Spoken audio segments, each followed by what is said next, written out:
Thank you very much. I think somehow universe has got the right group together today. It,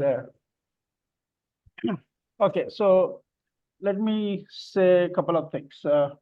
Firstly, we believe that the future of L&D and the future of HR and the future of everything connected with management is OD.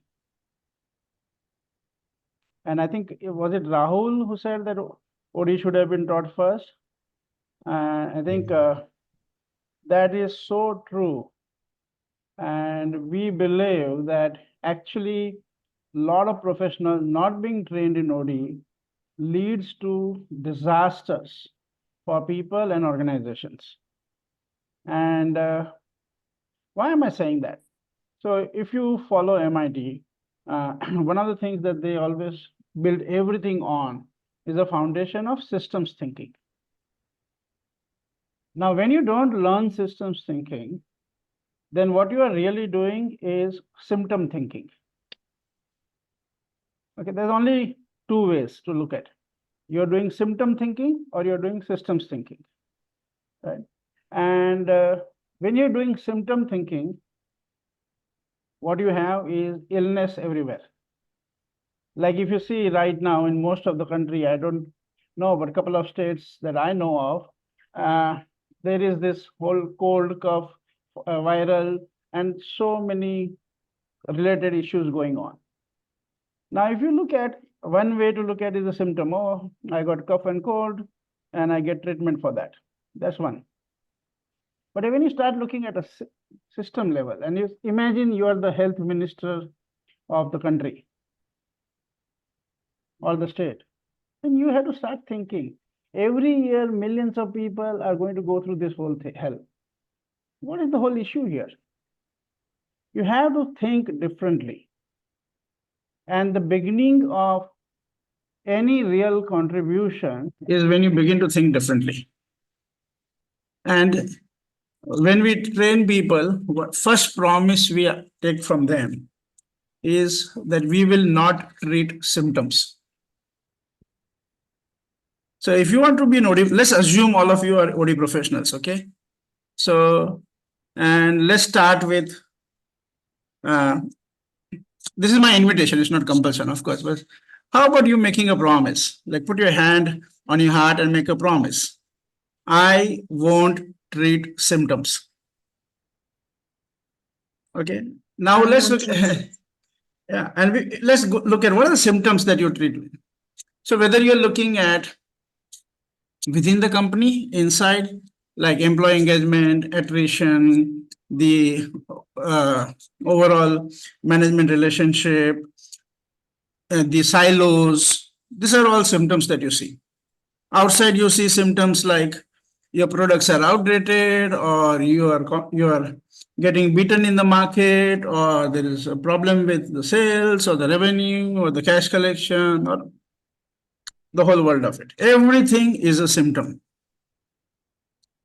And unfortunately, most of the management and the so-called leadership, and pardon me, HR and L&D are all dealing with symptoms.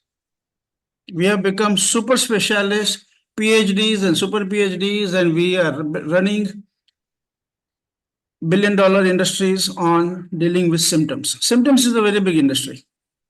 Like right now, Dolo is being sold, Vicks is sold, all those medicines are being sold in billions. It's a big industry. But as an OD professional, we are not part of that. Right? It's like we have a different religion as OD professional. And we are not L&D, okay? Sorry. We are not HR, sorry. We are not the traditional managers, no, sorry. We are like the super specialists of super specialists in organization transformation, right? We have to be the high priest of this game. Because if not us, nobody. Everybody is in the trap of symptoms, dealing with symptoms. And I have worked with companies of the highest order, and I still see the same thing. So it's not an issue of money. It's not an issue of, oh, no, MNCs are better. No, sorry. It's the same trap everywhere. Symptom, symptom, symptom, symptom, symptom. Fix the symptom. Get acknowledgement, get awards, get some results, get something moving and survive. And then it's time for the next job. The organization will go through whatever it goes through. So the first rule of OD is we don't deal with symptoms. And for that, we need to identify what is a symptom and what is the structural issue which is causing the symptom. Okay. And I'm going to take some easy examples to start with. So one of my favorite one is, most companies say we value teamwork. Do you know any company which doesn't say that? Now, still, if you look at most of the companies, if you look at their PMS is the performance management system, right? Their reward and recognition. How much of it is colored towards individual performance and how much of it is colored towards team performance? That should tell you why all the talk about team and all the training about team and all the drama in that whole world doesn't make any difference. Because structurally, you're not designed for it. Now, we can go details into each of it, which is what the whole OD game is about. But I hope I am driving home the point that we as OD professionals have to divorce ourselves from dealing with symptoms and discipline ourselves to look at what are the structural issues which are causing the symptoms. Now, by the way, structural issues are not the final layer. That is the first layer that you have to learn. Then you'll go to 2 layers below. But unless you master coming to the structural issues, there's no point going below. Okay, so that's what we focus on. That's the foundation of OD. Okay, not dealing with symptoms and always going to what are the structural issues which are causing the symptoms. So that's the foundation. Okay, now let me pause here. And if you have any questions or a comment, most welcome. Manoj, this is Amar. Yes. Amar, go ahead. What's the full form of OD? Organization development. Okay, so I was assuming that. So yeah. Are we talking about the rather than reactive approach for problem solving, or the proactive approach, or identify the problems before it occurs? We are talking about how do you build a strong, sustainable organization which will last the time that you want it to last. Okay. So one of the things that we do, Amar, is we ask entrepreneurs, when we work with small, mid-sized companies, we ask entrepreneurs, what is the lifespan that you're planning for this company? Or what is the life you're planning for this company? And they understand that we mean lifespan. You know, half of them or most of them answer, I've not thought about it. Then we encourage them and say, okay, please think and say. And luckily, and I think I'm very happy to say that most of them end up saying, I want the organization to last beyond my lifetime. That's a good news. I like that. But then the whole question is, are we even planning for that? Or are we busy in the day-to-day business? So, see, if you look at, for a moment, if you look at the small, mid-sized businesses, it will be true in a different way for the big ones. But still, let's start with the small and mid-sized for understanding.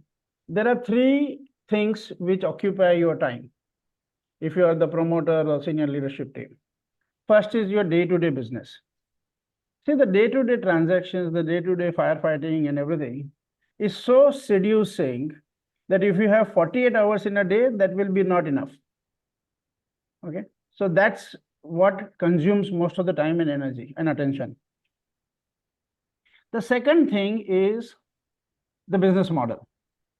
Okay, now people have some that steal time and focus on the business model. But the third and also critical, all these three are critical. The third and also critical one is organization building. And small and mid-sized companies do not have any, almost like zero, so close to zero that I'm going to say zero, amount of energy being invested in designing the organization that they want. And they want to last beyond their lifetime, right? So you want a 50-year, 100-year, or like organization to have a life of 50, 100 years. My thing is, if you don't plan for the future, you may not have one. So Amar, I'm kind of giving you a long answer to a short question. So for us, organization development includes building an organization which will last 100 years. Yeah, thank you so much. And that requires a very different level of thinking, right? It requires a different level of committing to build a future, not just survive on the transactions. Thank you, Amar. Okay, somebody else, any questions, comments? Moshmi, Tanuka, The mention of symptoms, Yes, that Ira. you said, symptoms. If Yeah, you could elaborate a little bit on symptoms with a real-time example. sure. You're in L&D, right? What are the last 5 training programs you have done? So I do a lot of work in conflict management. Right, all conflicts are And symptoms. yes. Okay, next topic. Collaboration is something. Yeah, Cultivating collaboration is something. all And collaboration issues yeah. are symptoms. What is the third topic? Third is building resilience. Okay, good. What else? Something again in lines with communication. The other repeat programs that I do is communication, effectiveness in communication. Yeah, with all the communication programs that happen, you might actually dream that some organization would have some communication. But unfortunately, the quality of communication in most organizations is pathetic. Right? Because we are all dealing with symptoms there. More communication, what most of the programs are dealing with, is not transformational at all. Because, so one is we are not dealing with the organization. So Saira, if I can take a little different angle to your question, okay? So all these are symptoms, right? So communication issues, conflict issues, the engagement issues, these are all symptoms. Silos that you see, these are all symptoms. You understand that part? Yes, yes. Yeah. Is that good enough, or you need some more examples? No, I guess this is sorted. It's more of Yeah. a reactionary method of dealing things, right? Not being proactive. Like you've used the word transformational. Like certain sessions of leadership can be transformational. Yeah. Where Now I'm you're going to helping address a different somebody. issue. I'm going to address a different issue with that. Okay. But you got enough examples of symptoms, right? The other Yes, examples yes. of symptoms could be your sales going down, or sales going up, or market share, or the competition you're facing, or the product, and then your new products being delayed, all of that, right? So Yes. those are all again symptoms, right? Okay. A stagnating market share could also be a symptom. So there are all those symptoms. Now, one is we don't go to the structural issues. The other big problem, and why I am going to invite all of you to quit L&D and to quit your current understanding of HR, okay, and come into a new game, is organization learning is very different from individual learning. Absolutely. Okay. True. Now, let me give you the sad news. Individual learning does not translate into organization learning. Exactly. Like zero. There is no transfer. Almost so close to zero. Okay. So that all the work that you do in individual transformation doesn't lead to anything in the organization transformation. And I'm not saying your programs are not great. Doesn't matter. Right.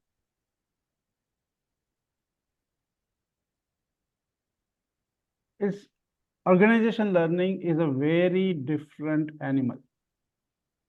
And we are not even addressing that when you're doing L&D and most of our other developmental activities.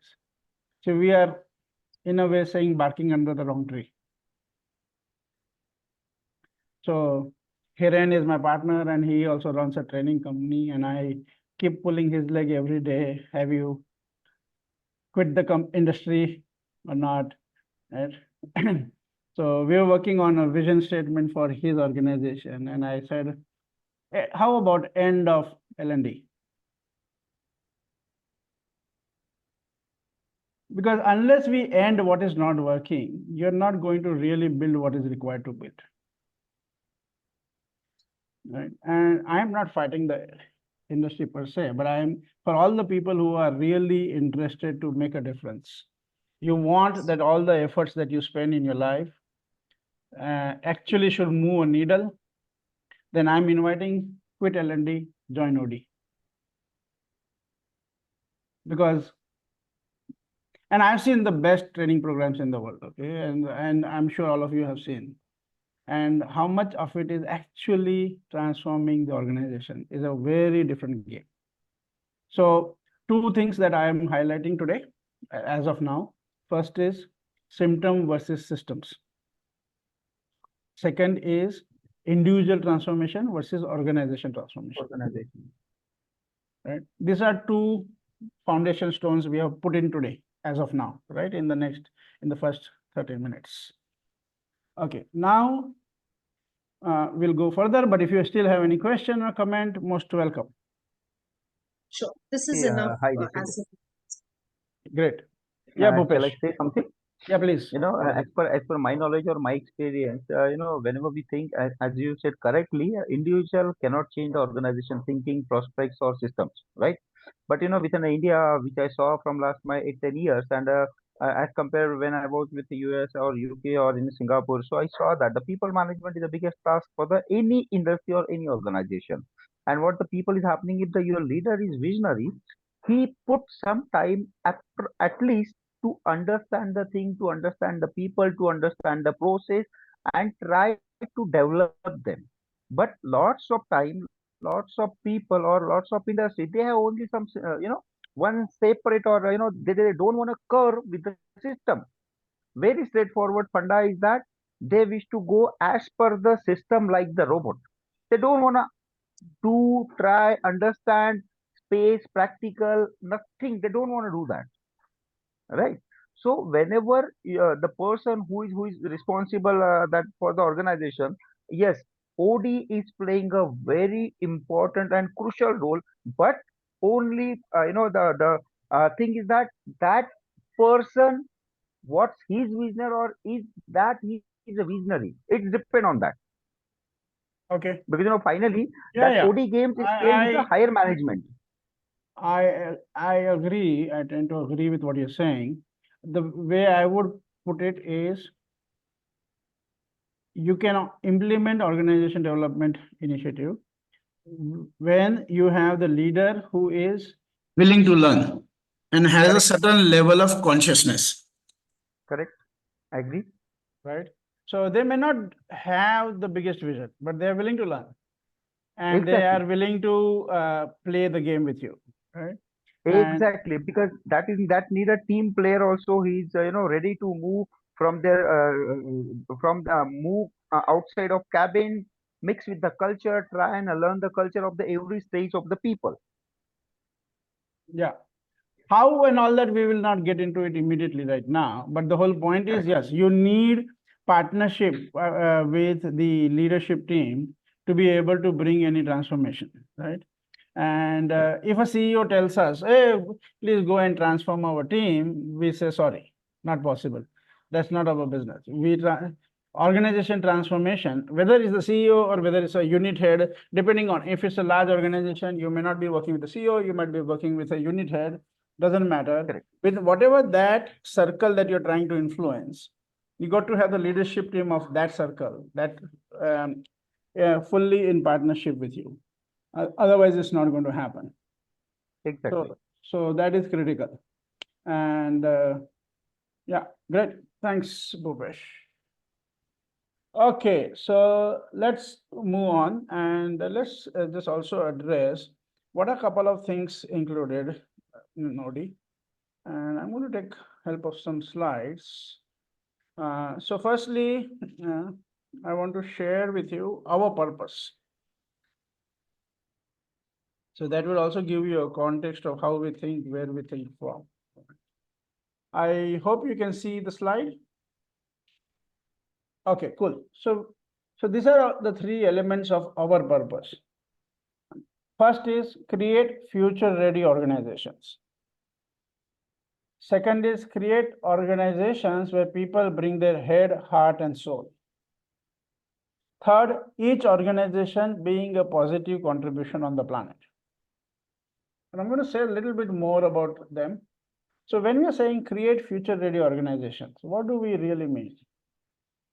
We're talking about a leadership and a culture where people are getting out of their head, they are getting out of the world of their success and their strategies and blah, blah, blah. And they're going out in the world and they're listening and sensing the future and creating their future in sync with what we call as the emerging future. All of us know enough and more companies who have been extraordinarily successful and then have been extraordinary disasters. And you can name them, right? The Nokias and Xerox and Blackberries of the world, and every industry you will find. And one of the things that you will see common is they stopped listening to the future emerging. They got seduced by their plans, their success, their strategies, and their vision. Your vision, unless until it's in sync with the emerging future, is going to be your Achilles heel. So we want to look at creating future-ready organization with that kind of leadership and culture, where everybody in the organization is connected with each other and connected with the world, connected with the stakeholders, and they are sensing the future as it emerges and co-creating their company's future in alignment with that emerging future. So that's point number one. And for that kind of leadership and culture, you need people to come with the whole self, not just part of the self. So it connects you to the second point here, creating organizations where people bring their head, heart, and soul. Sadly, nobody even thinks of people bringing soul to the office. Most people don't care about it. Even the leaders don't care that people are bringing soul or not. It's like not even the syllabus. Heart, people bring their heart initially, but then they realize you get hurt if you bring your heart. So they say, okay, keep your heart under control. Then everybody thinks, okay, at least they're bringing the head to the office. But like some of you already experienced, if you bring your head to the office, can you fully use your head? Or you can only use that much part that your boss and your system can tolerate. So unfortunately, organizations are not able to build on the full potential of people, and people are not fully self-expression organizations. I've asked a lot of CEOs, what percentage of the full potential of a human being is being tapped in the company? If you look at people have their head, heart, and soul, how much of that is tapped? And I get responses max of 13 to 14%. And one company, one CEO with 20,000 employees, he himself is an IAS officer, ex-IAS officer. He said 1%. Now that's where we are, right? So between 1 and 15%. So we're going to look at creating organizations where people bring their head, heart, and soul. That's also part of OD. Of course, there is strategy and all that piece, but this is the foundation stone again.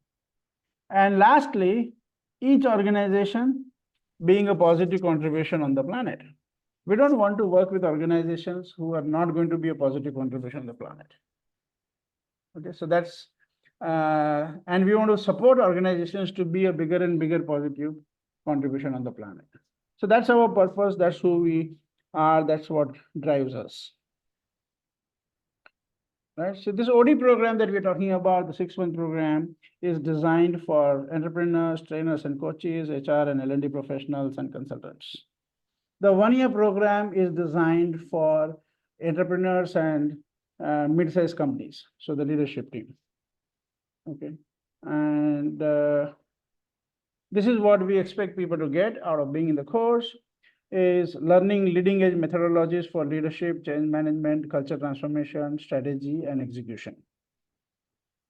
And not only learn all of that, but also get hands-on practice.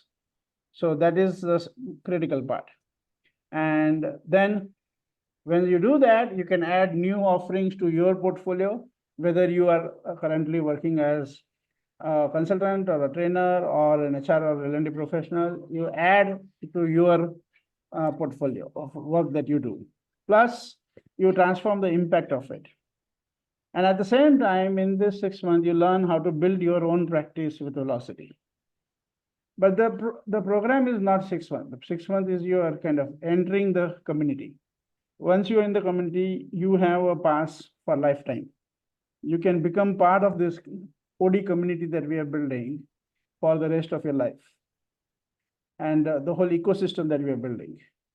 So right now we have 10 people in the team. We are working towards moving to 100 and maybe a little bit more as we go ahead. And this will be all highly trained OD professionals networking with each other across various countries. So that's the ecosystem that we are building. Now let's look at what are the areas that we address in OD and what you get trained to address in OD.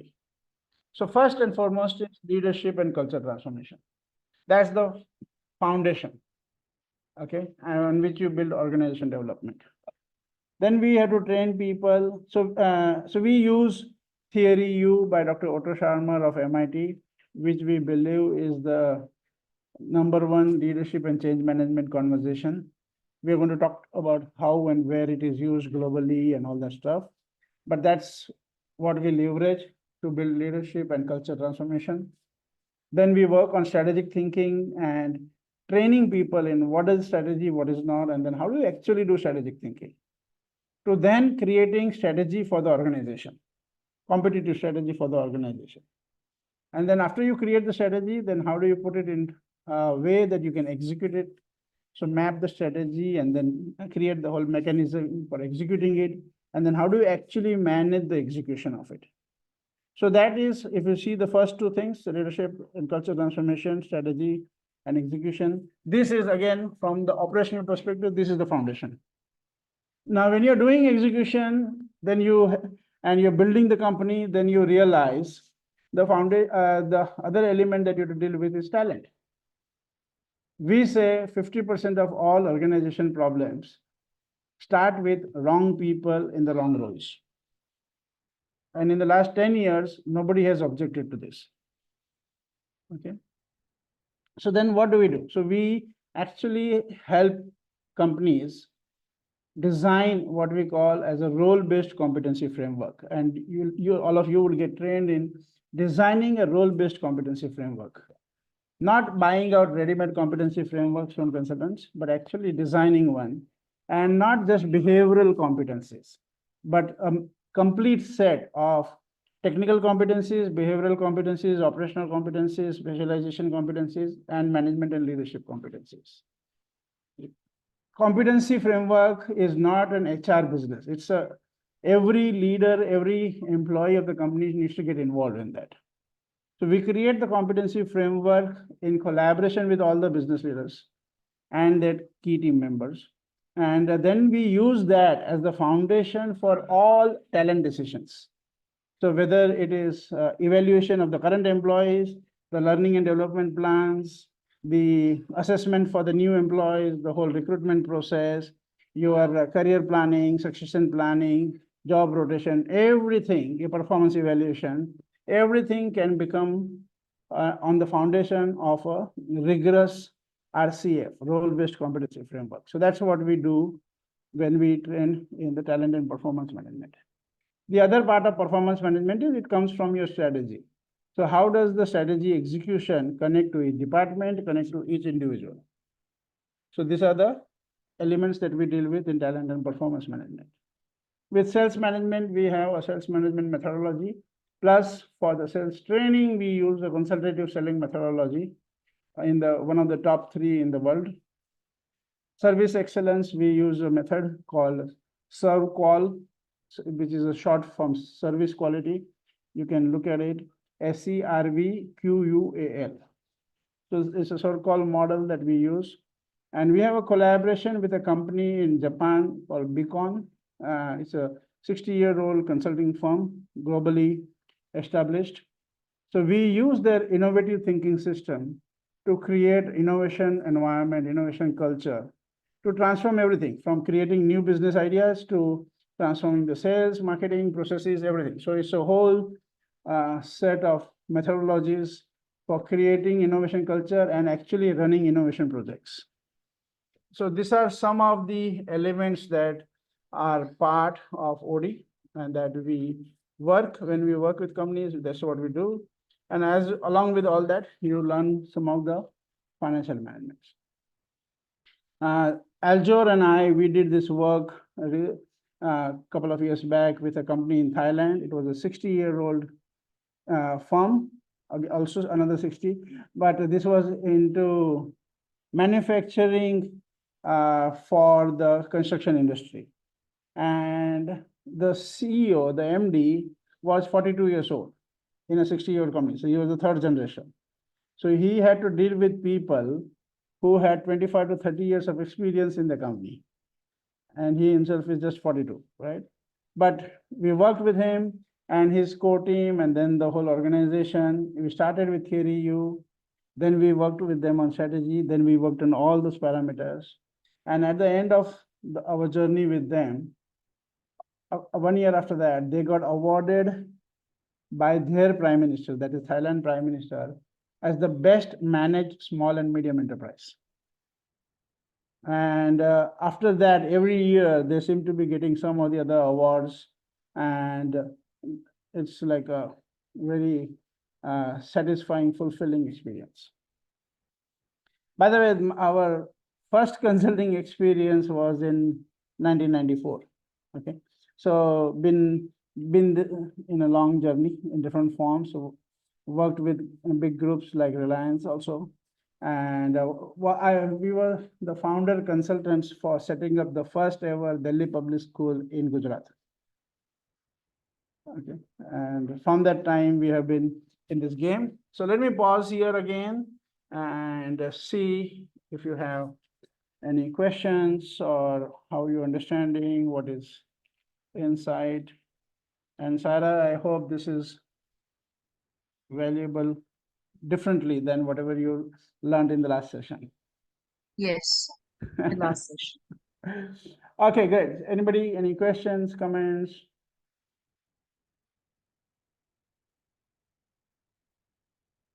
Are you getting a sense of OD?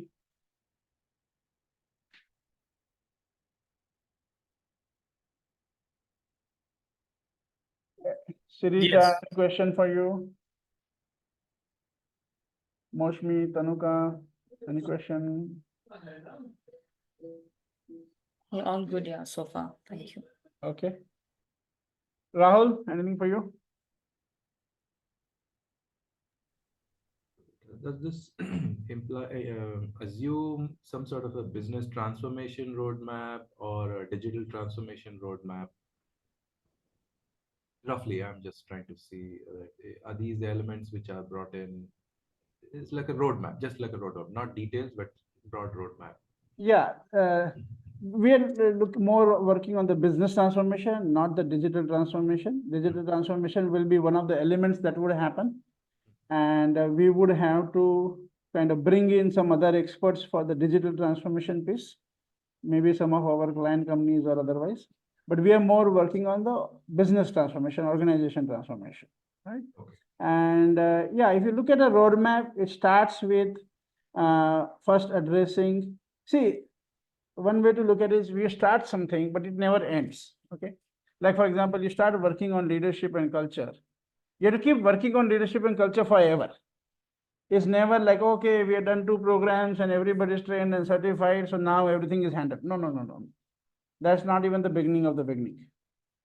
Okay, so we start addressing leadership and culture, and we then once there is a shift in that, then we start working with them to do the research required for creating strategy. Then we help them to create the strategy for their company.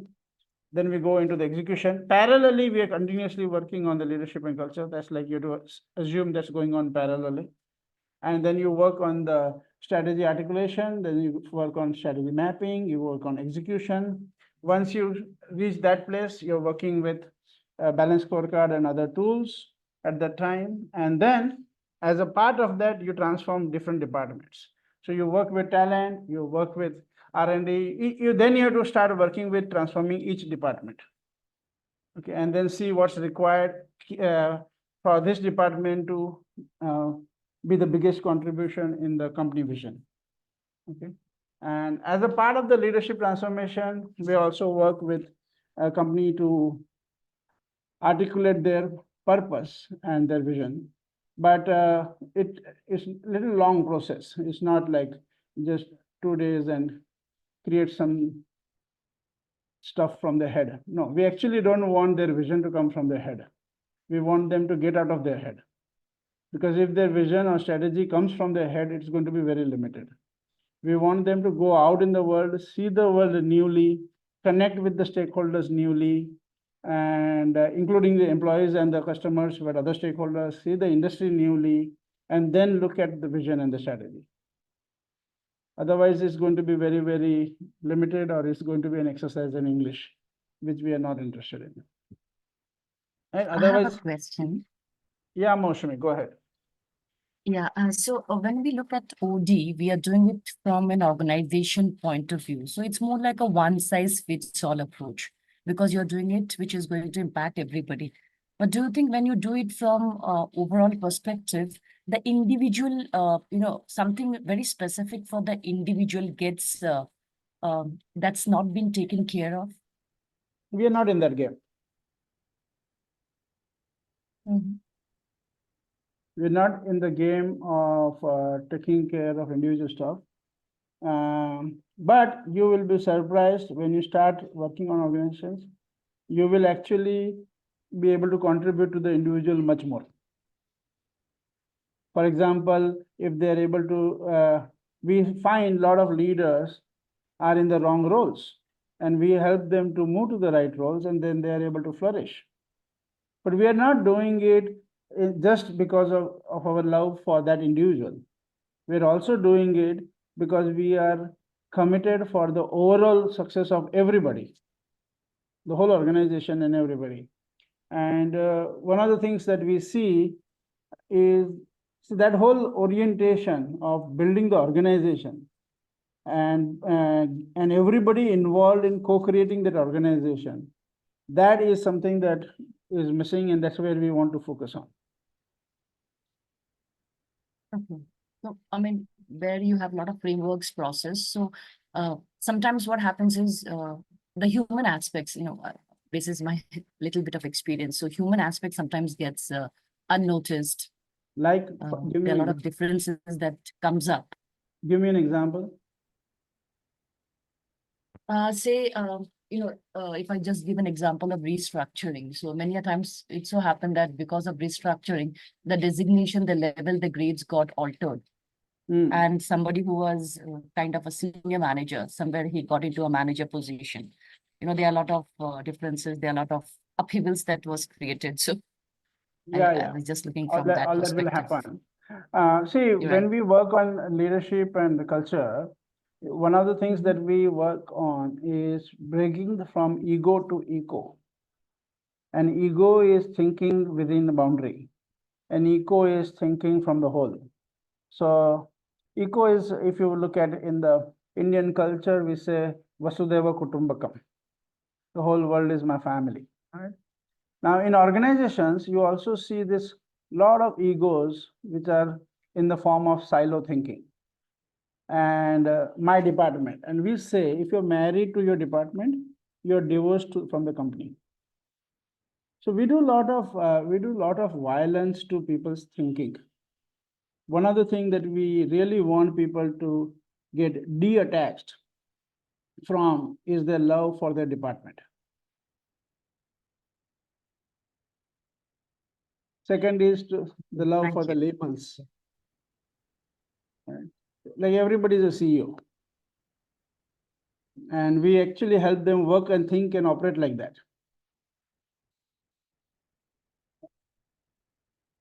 But so because till the time you're dealing with the thinking within the small boundaries, you cannot co-create, you cannot work with other people, and you can't build something. To give a bad example, okay, this company that we worked with, Thailand, we talked about, there was a manager, she was responsible for customer service, and she was doing a pathetic job there. And our first reaction was, why is she there in the company? Second reaction was, why is the CEO not transforming the customer service department and just blaming her? But while we went deeper and understood her and all of that, we found out she had extraordinary loyalty to the company. And she was otherwise good, but she didn't have some of the competencies required to head the customer service. So we created a new role altogether. We actually created a new department altogether to channelize her energy in a different role. And initially she cursed us. But in 3 months' time, she was like so flourishing and so happy. And she was like doing an extraordinary job. And we had somebody else take over that department and transform that. So it requires thinking from multiple dimensions and not get limited by very silo, very boundary. You can't have many boundaries to your thinking. You need to think holistic. Mosmi, I hope you Get a sense of what we're saying. Yeah. Thank you very much, Manoj. Thank you. Great, welcome. I really liked, if you marry your department, you are diverse from the company. I think that's a good one. Yeah, and initially most people hate us for saying this because most people are married to the departments.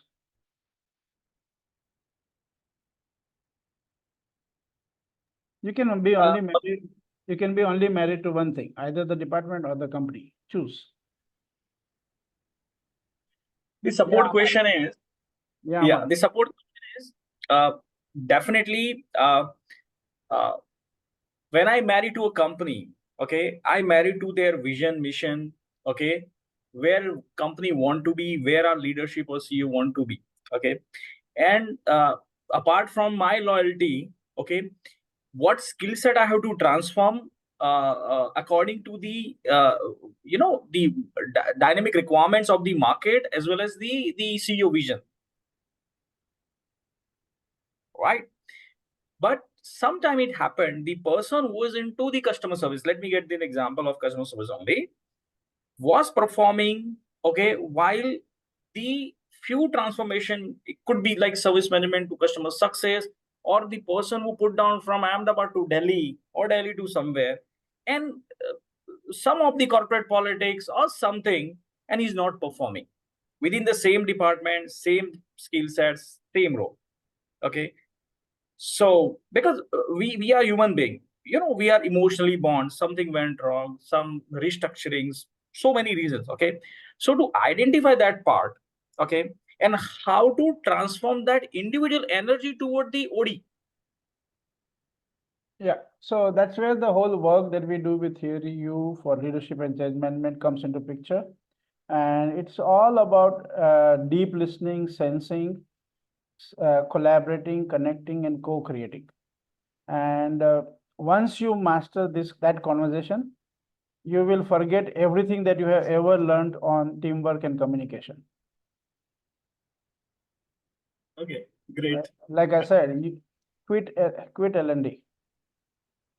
That's a dinosaur industry. They don't know it yet, but that's important, right? When you can see the end, when you can see the future before it becomes obvious. Okay.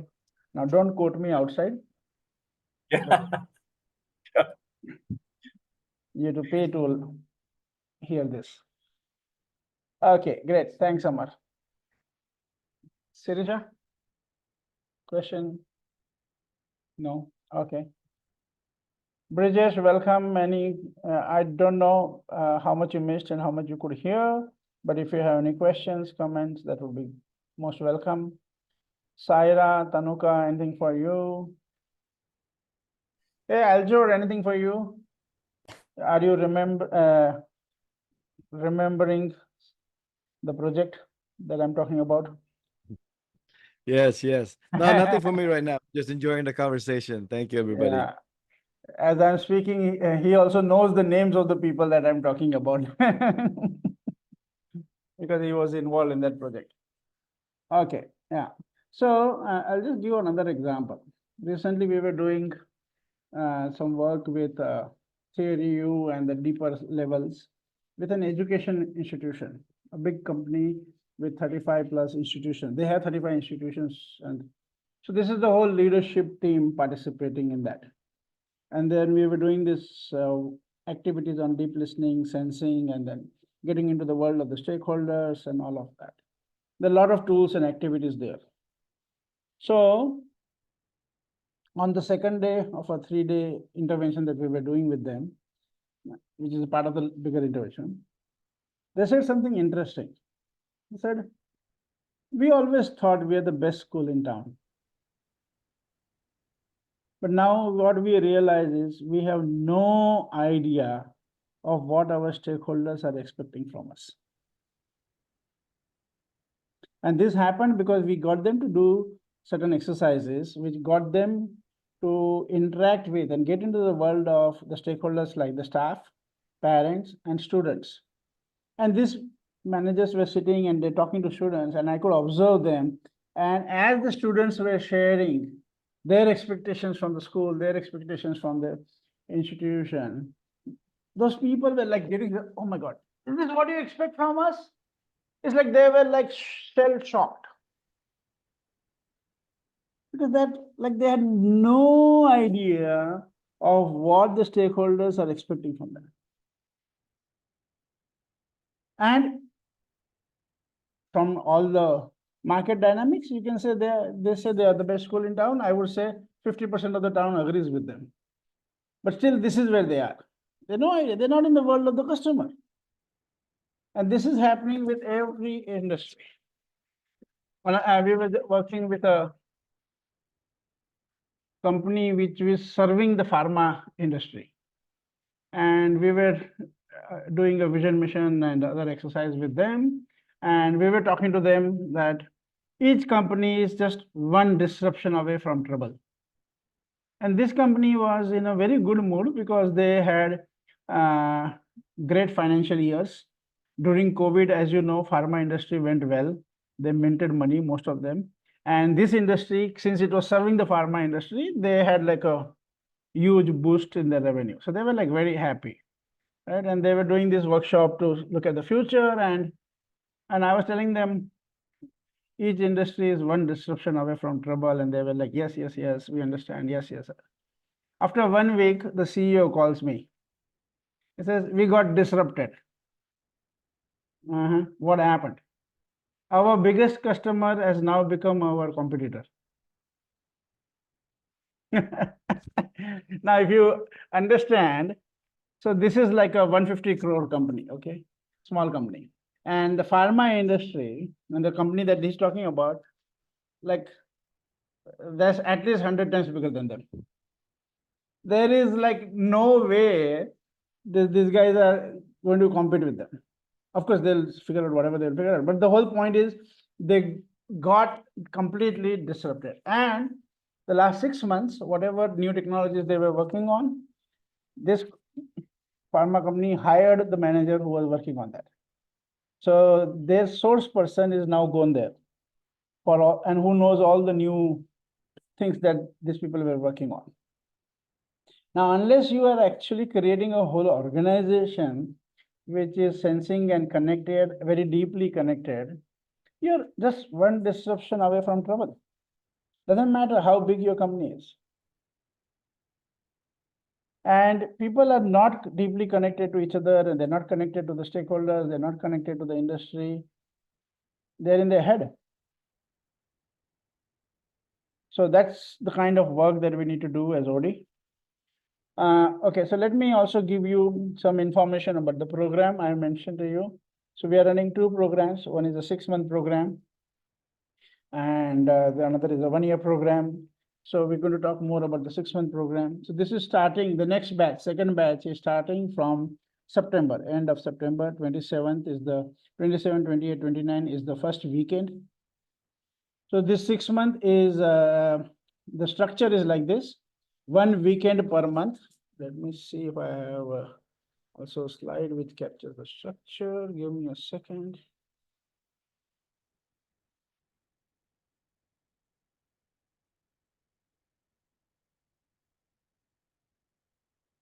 Yeah, okay.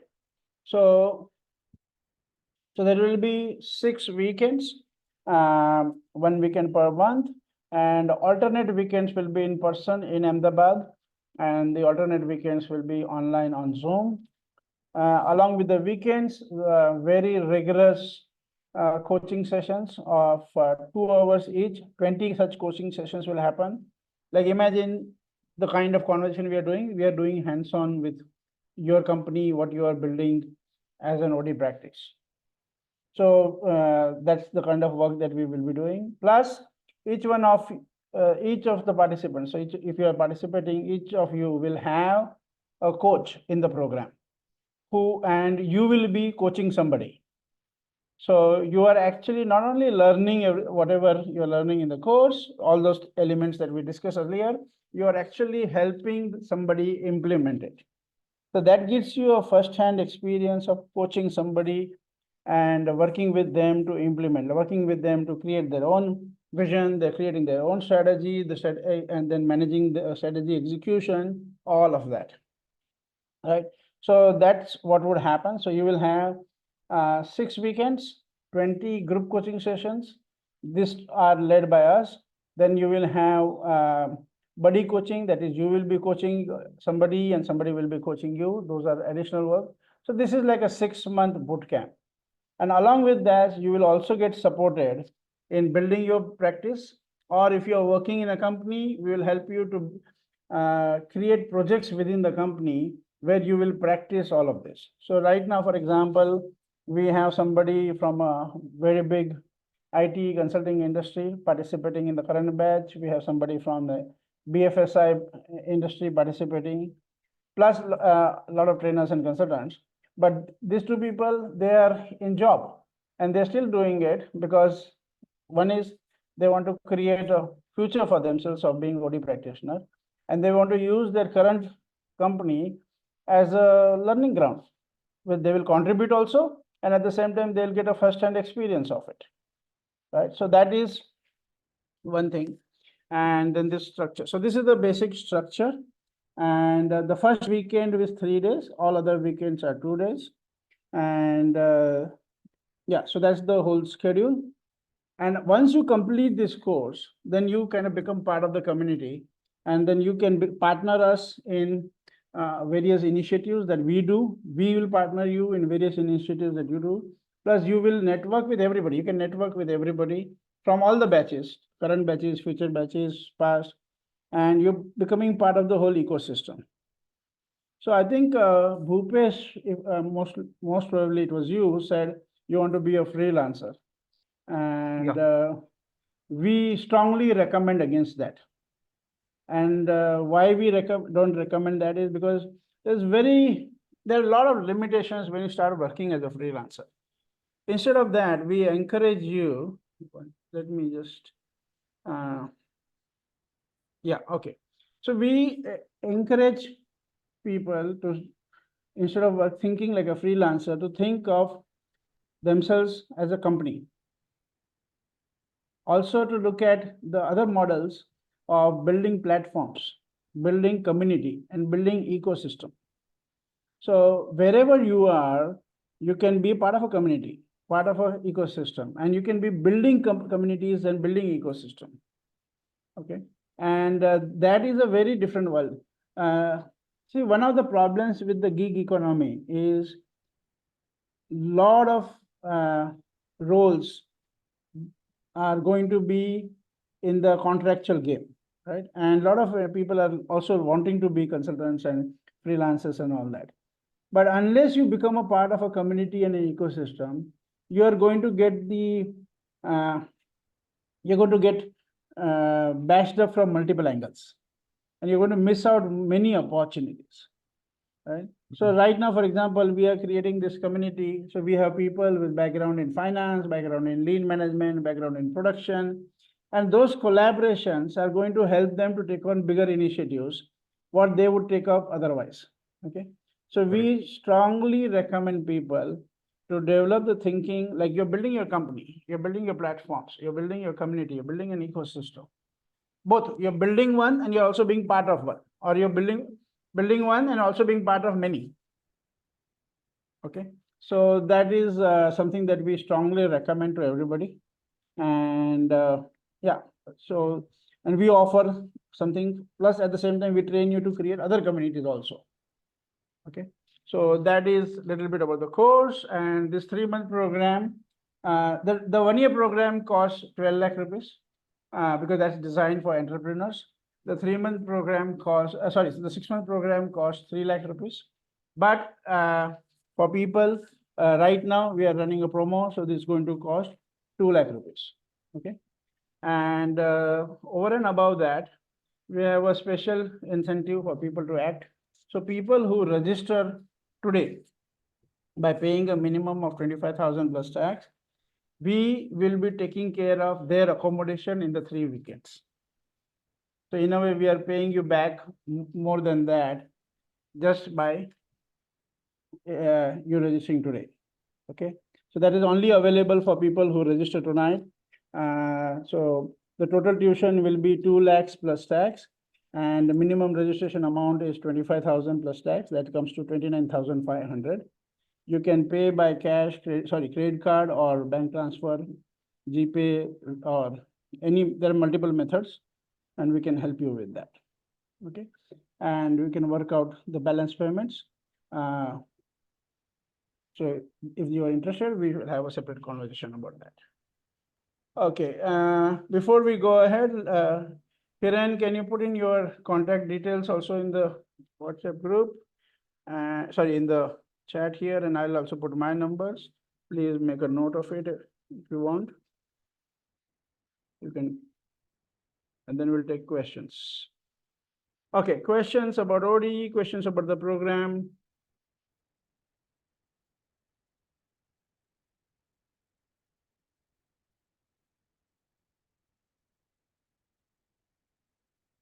Sirisha, Moshmi, Tanuka, Amar, Bhupesh, anybody?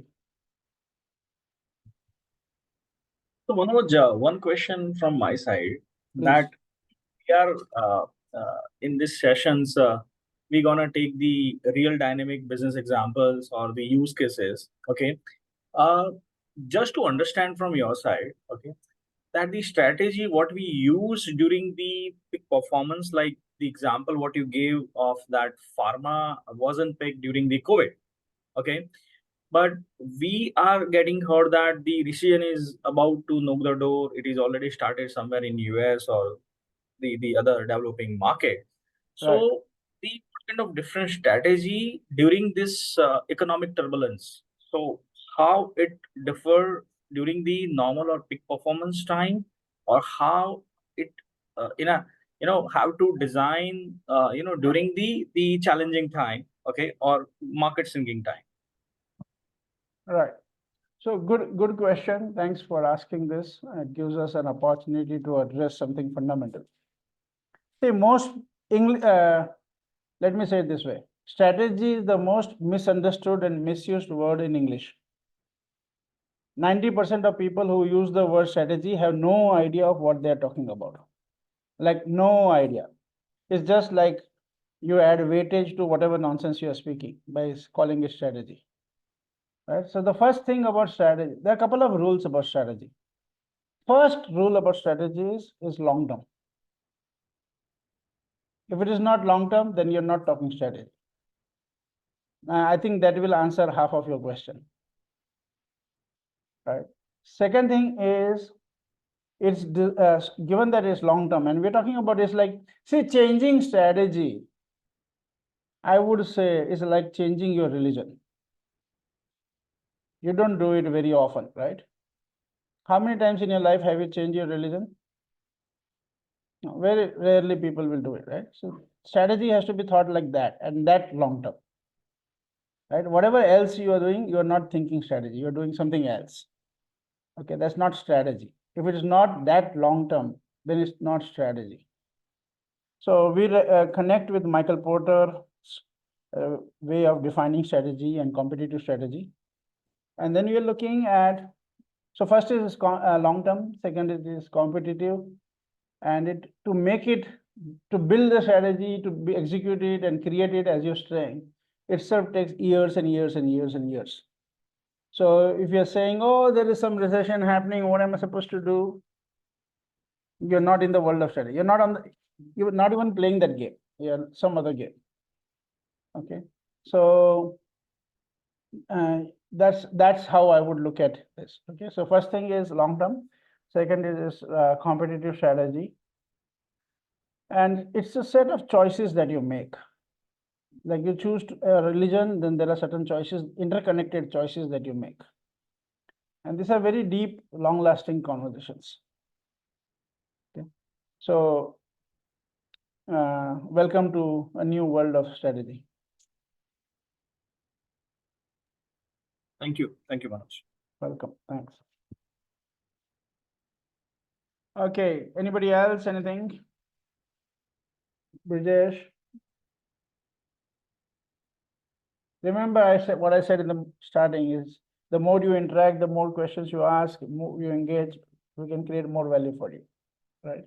So we got around 10 plus minutes here. So if you want to use that, most welcome. And we don't have to.